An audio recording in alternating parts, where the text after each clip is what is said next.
कागल नगरपालिकेच्या जी प्रारूप मतदार यादी पब्लिश झाली, कच्ची यादी पब्लिश झाली, त्याच्यामध्ये जे घोळ झालेला आहे आणि त्याच्यामुळं कागल नगरपालिकेचे CEO आणि संबंधित BLOनी जे चुकीचा कारभार केलेला आहे त्याच्यावर आम्ही तक्रारी केल्या होत्या।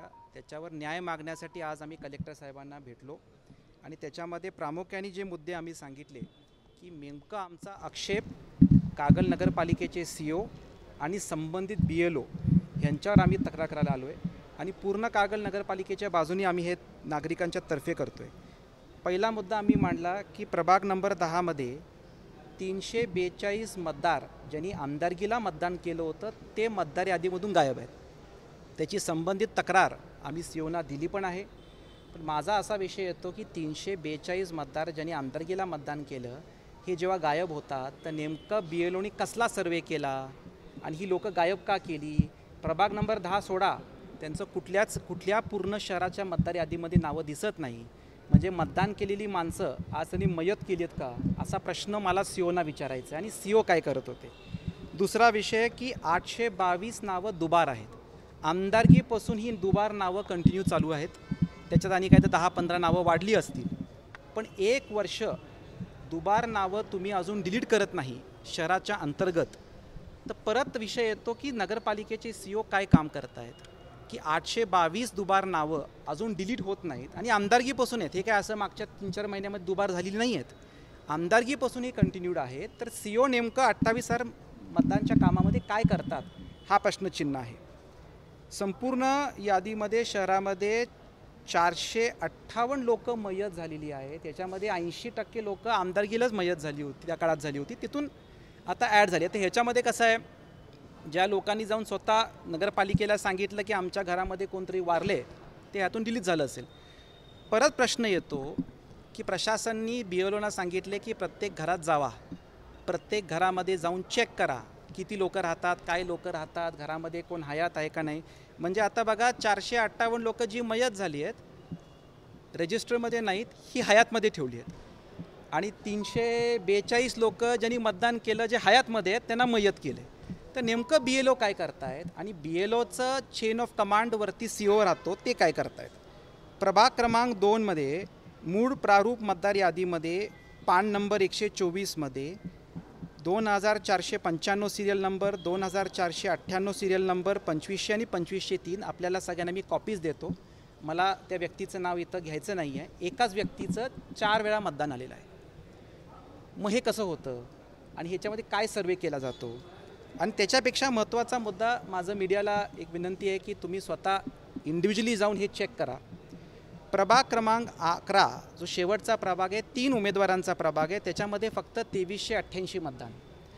पण प्रभाग नंबर 9 जो 2 उमेदवारांचा प्रभाग आहे त्याच्यामध्ये 3792 मतदान।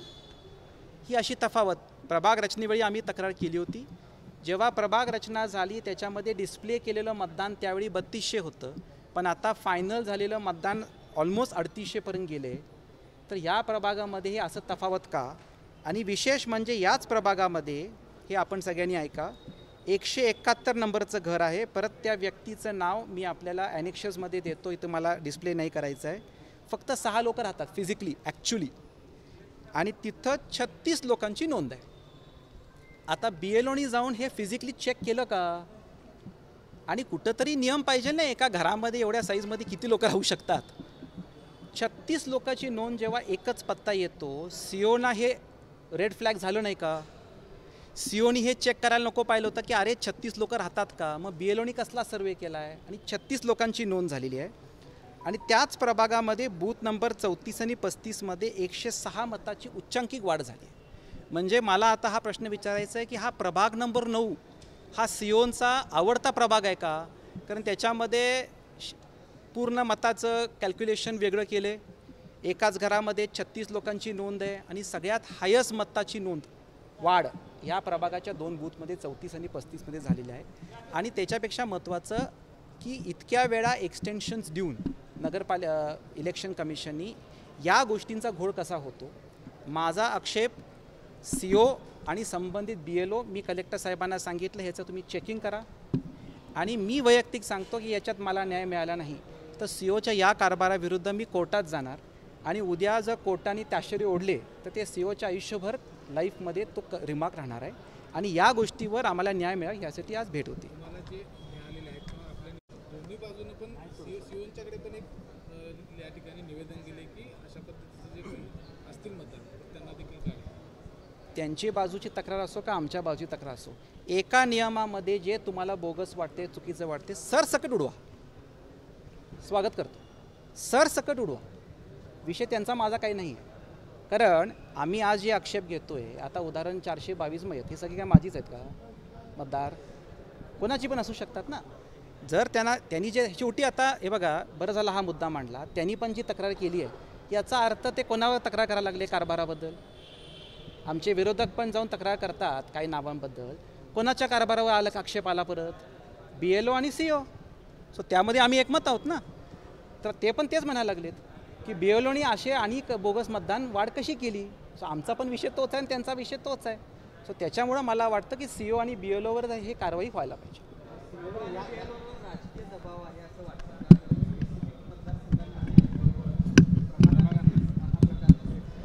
मी त्याच्यावर काही भाष्य करत नाही. CO आणि BLOवर माझा आक्षेप आहे आणि मला असं वाटतं की ह्याच्यापुढे अशा काही गंभीर गोष्टी करताना त्यांना काहीतरी वचक पाहिजे, भीती पाहिजे, हा आमचा हेतू आहे. विधानसभा निवडणुकीत 19,000 दुबार मतदार होतं असं निरीक्षण आहे, त्याबद्दल काय चर्चा आहे? 19,000 दुबार मतदार आहेत, पण मी ते योग्य वेळी तो विषय घेतो.